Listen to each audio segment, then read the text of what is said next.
ఈడు చనిపోయిన తర్వాత బాగా వినండి, మళ్ళీ ఈయన వస్తాడు, నా తమ్మూజ్ అంటే మన అష్టారొతు మళ్ళీ వస్తాడు, ఇతని కొరకు మనం బూడిద జల్లుకుని ఏడాలి. బస్వ అంటారు దాన్నే.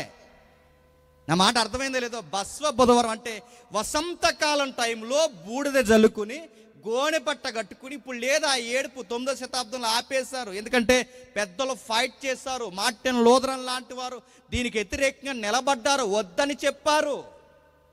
ఈ బస్వ బుధవారంలో ఏం చేస్తారు? బూడిద జల్లుకుని తమ్మూజు కొరకు ప్రత్యేకించి ఆడవాళ్ళు గుంపే ఆడవడం స్టార్ట్ చేస్తుంది.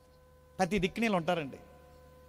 వీళ్ళు ఏడవడం మొదలెట్టారు. ఈ ఏడ్చారు ఏడ్చారు ఏడ్చారు. ఎందుకు ఏడుస్తున్నారంటే ఈ సమీరా చెప్పింది ఏమనంటే, ఏడండి, బాగా ఏడండి, ఏడిస్తే మళ్ళీ మన దేవుడు తిరిగి లేస్తాడు, మళ్ళీ లేస్తాడు, మళ్ళీ లేస్తాడు. ఇదిగో మళ్ళీ మన దేవుడు లేస్తాడంటే ఇంకా ఏడుసారు, ఇంకా ఏడుసారు, ఇంకా ఏడుసాడు, ఇంకా లేవడు, ఇంకా లేవడు. లేచాడు అంది వీళ్ళ అమ్మ. ఎవరు? సమీరా.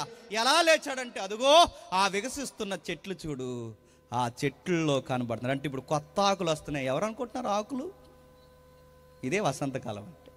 వికసిస్తున్న ఆ ఆకులు చూడు, ఫలిస్తున్న ఆ చెట్లు చూడు, ఎగురుతున్న పక్షులను చూడు, ప్రకృతిలో మళ్ళీ చూడు ఒక నూతనత. వసంతకాలంలో నూతనంగా వస్తాయి అన్ని కొత్తగా.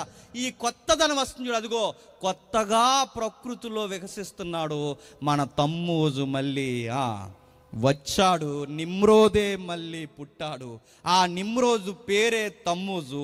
ఆ తమ్మూజు పేరే బైబిల్లో అష్టారొతు. దాని పేరే ఇస్తార్ గ్రీక్లో. దాని పేరే మనకు తెలియకుండా వచ్చేసింది ఈస్టర్.